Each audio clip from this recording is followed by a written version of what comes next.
Well, I'm just grateful to be here with all of you today. I know that you were expecting to see this meeting take place a few moments later, and they're going to call the votes here anytime, and so I apologize for having to come early, but you know what it really means?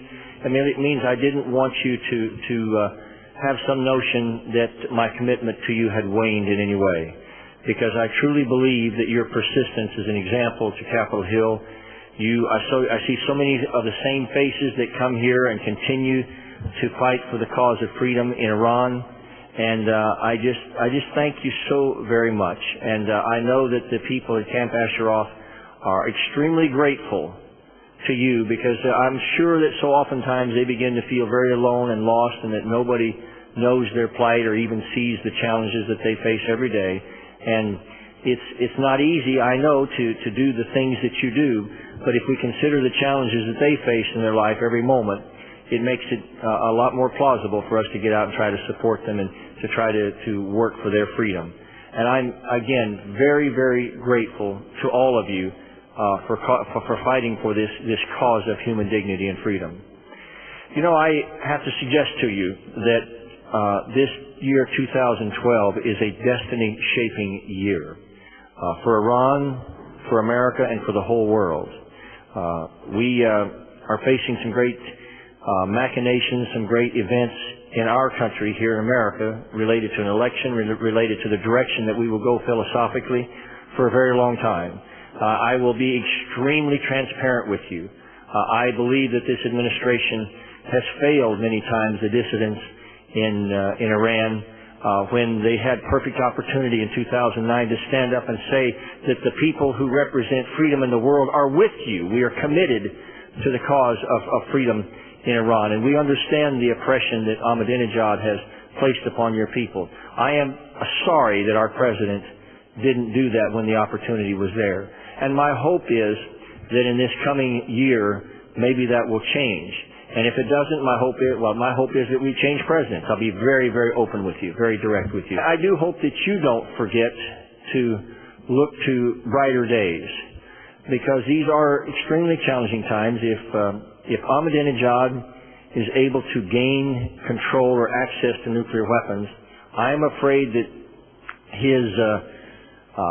his hold on freedom and his strangled grip on some of the dissidents in Iran will only be strengthened. And it's very, very important that we all work together to make sure that that doesn't happen. And I see all of you as freedom fighters of the first magnitude, and I just encourage you to not give up in these critical moments, because I know that whether you succeed or not is going to affect the whole world.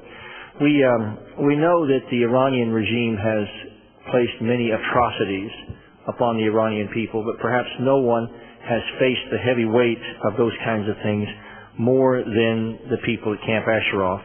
And I just want you to know that I believe that this regime in Iran that oppresses its people, I believe that their days are numbered one way or the other.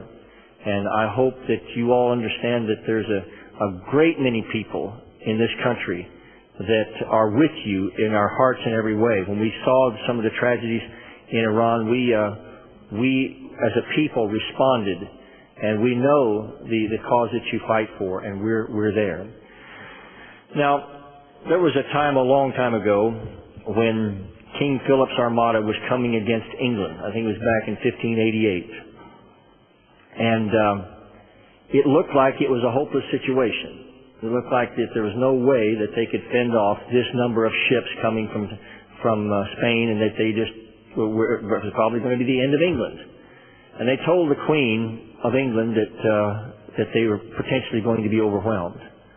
And she rode down to her army herself, and she spoke words to them that inspired them to one of the greatest victories in the history of England, and ultimately to winning that battle that everyone seemed to think was a hopeless effort.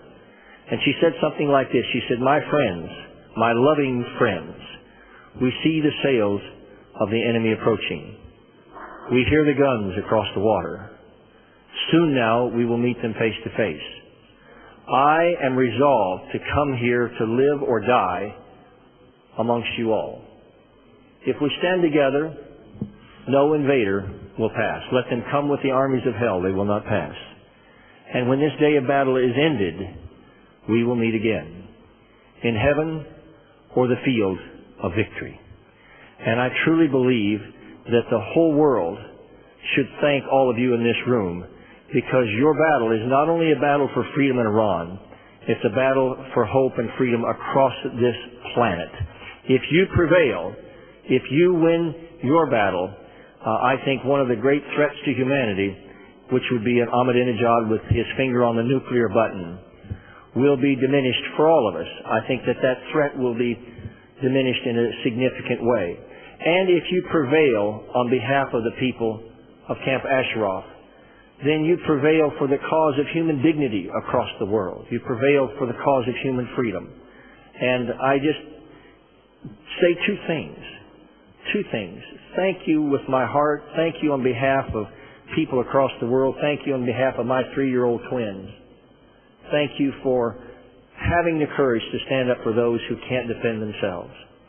And secondly, do not despair. Because all across the world there have been many tyrants that have tried to crush freedom-loving people and tried to crush the cause of freedom itself. And for a time, in many parts of history, they have seemed to prevail. But in the end, they always fall. They always fail. And so, because you're on the right side, you have every right to look forward to better and more victorious days. And I believe that's going to happen. And I pray that we get to meet in this room a year from now on the field of victory. God bless you all.